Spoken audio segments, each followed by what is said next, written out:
میں نے اپنی زندگی میں کسی کی مخالفت نہیں کی۔ السلام علیکم ورحمۃ اللہ وبرکاتہ۔ ناظرین، استقبال ہے ہماری یوٹیوب چینل پر۔ ایک صاحب نے حضرت مولانا سید محمود اسعد مدنی دامت برکاتہم سے اویسی صاحب کے متعلق سوال کیا ہے۔ حضرت والا نے جو جواب دیا ہے وہ سننے کے قابل ہے۔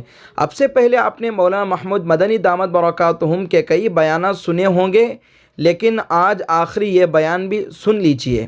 اگر اویسی صاحب اور ان کے متبعین اس بات کو سمجھ گئے ہوتے تو آج مسلمانوں پر ظلم و بربریت کا جال نہیں پھیلتا، اور مدنی صاحب اور ہمارے دیگر اکابرین نے اپنے بڑوں کی اس زندگی کو بھی دیکھا ہے اور اچھے سے پڑھا ہے کہ انہوں نے کیسے انگریزوں سے لڑا ہے۔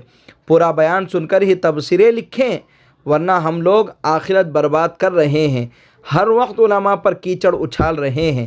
ہزاروں طعنوں اور لاکھوں گالیوں کی یلغار کے باوجود جمعیت علماء کا زمینی کان ہمیشہ اس کے خلوص اور عزم کی گواہی دیتا ہے۔ یہ تنظیم اپنی استقامت، قربانی اور ملت کے لیے بے لوث خدمت کی بدولت ایک روشن مثال ہے۔ چلیے اب حضرت والا کا بیان سنتے ہیں۔ اگر مسلم راجنیتی سے سامپردائک طاقتیں مضبوط ہوتی ہیں تو جہاں اویسی صاحب یا کوئی مسلم پارٹی چناؤ نہیں لڑتی، وہاں بی جے پی کیوں جیت جاتی ہے؟ کیا کارن ہے؟ جی، اصل میں یہ سوال جو ہے وہ تھوڑا ٹیڑھا ہے اور تھوڑا لمبا ہے۔ اب اس کے اوپر اگر میں بات کروں گا تو لمبی بات ہوگی، نمبر 1۔ نمبر 2، آپ نے آدمی کا نام لے لیا۔ میری عادت ہے میں آدمی کا نام لیتا نہیں ہوں۔ اب سوال کرنے والے نام لے لیتے ہیں، میں جواب دوں گا تو کہیں گے جی یہ تو ان کے خلاف بول رہے ہیں۔ ایک بات یاد رکھیے، خلاف میں اور اختلاف میں بہت فرق ہے۔ خلاف ہونا اچھی بات نہیں ہے، منفی بات ہے، نیگیٹو بات ہے۔ اختلاف کرنا حق ہے ہر انسان کا۔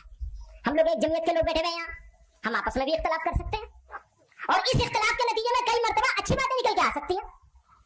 لیکن اگر ہم ایک دوسرے کی مخالفت کرنے لگیں گے تو اچھی بات پیچھے رہ جائے گی، خراب بات آگے آ جائے گی۔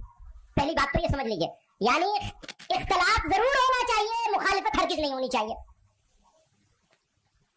میں نے اپنی زندگی میں کسی کی مخالفت نہیں کی۔